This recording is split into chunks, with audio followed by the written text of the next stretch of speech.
कल्याण पश्चिम स्टेशन परिसरामध्ये महालक्ष्मी हॉटेलच्या बाजूला महिलेच्या जळालेल्या अवस्थेत मृतदेह सापडल्याने एकच खळबळ उडाली आहे। मी सध्या उभा आहे कल्याण स्टेशन परिसरामध्ये आणि आपण पाहू शकता या ठिकाणी अग्निशामक दलाची जी गाडी आहे, टीम आहे, या ठिकाणी पोहोचली आहे। विशेषतः पाहायला गेलं तर याच ठिकाणी नाल्याच्या बाजूला एका महिलेचा जळालेल्या अवस्थेत या ठिकाणी मृतदेह सापडलेला आहे। आपण पाहू शकता या ठिकाणी अजूनही धूर जो आजूबाजूचा कचरा पेटला त्यामुळे अजूनही धूर या ठिकाणी पसरत असताना पाहायला मिळत आहेत। एकंदरीत या ठिकाणच्या आगीवरती अग्निशामक दलाने या ठिकाणी नियंत्रण मिळवलेलं आहे।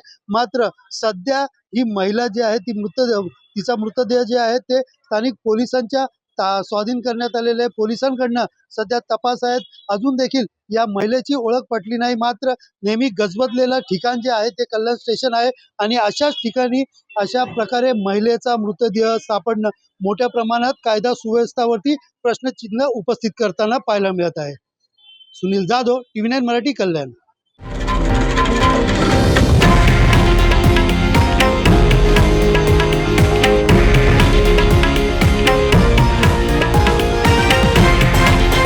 हे आहे देशातील नंबर 1 न्यूज नेटवर्क आणि आपण पाहत आहात TV9 मराठी, एकमेव।